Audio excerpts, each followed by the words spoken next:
So you talk about depth and skill-wise, I think this is probably the deepest skill group that I've had as far as guys that have played a lot and have a lot of experience. My 5 years here at JF, this is probably the most experience we're bringing back, both in the offensive backfield and the defensive backfield, with a lot of guys that have had a lot of reps on some big-time stages on Fridays. But then it's the exact opposite up front, right? Anytime, I don't care what team it is, what level, if you're replacing 5 offensive linemen, like you got some work to do. That is a really, really important position group, maybe the most important position group. And so to have 5 new faces there, certainly there's some questions that got to get answered. We're at that point now where yesterday was our first day of shoulder pads, and so it's real football now, right? We've been doing the helmets and running around and catching passes and doing all that stuff, which is great. There's a time and a place for that throughout the summer, but now we got the pads on. It's here. Football season is here when those pads come on, and so we can finally start to figure out some of these young guys that we're really excited about on the offensive line. Great group of guys that played JV last year, had an undefeated JV season, and were really dominant up front. Excited to see them, kind of start to step into a bigger role on Fridays rather than Thursdays. And then moving a guy like Slade Cassie, who in the past was a tight end for us, he's moving to offensive tackle. And so having a guy who has a ton of game experience and is one of the bigger, stronger guys in our program, him stepping in and playing tackle for us, and then you combine that with a good JV group coming up.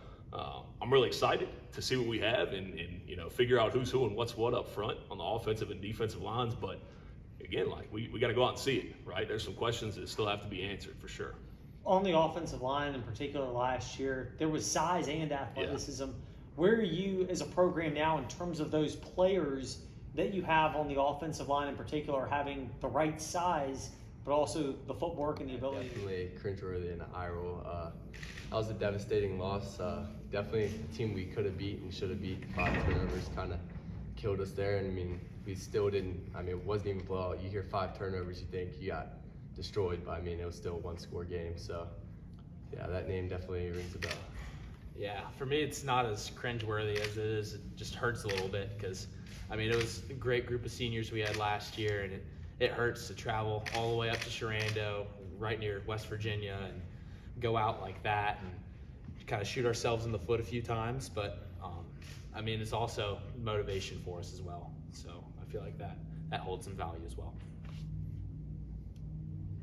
For you, Coach, skill position, you bring a lot back at the ball positions that touch the ball.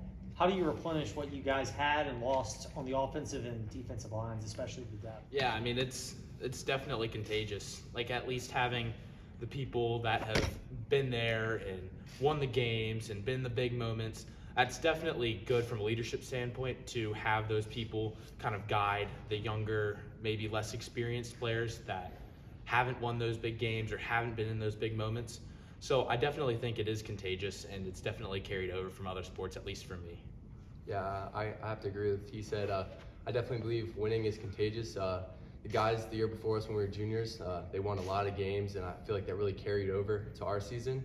Just having that high standard of we got to win these games, and losing obviously as an athlete sucks, and nobody really wants to lose. So I think winning is definitely contagious in our program, and it's going to keep building on that.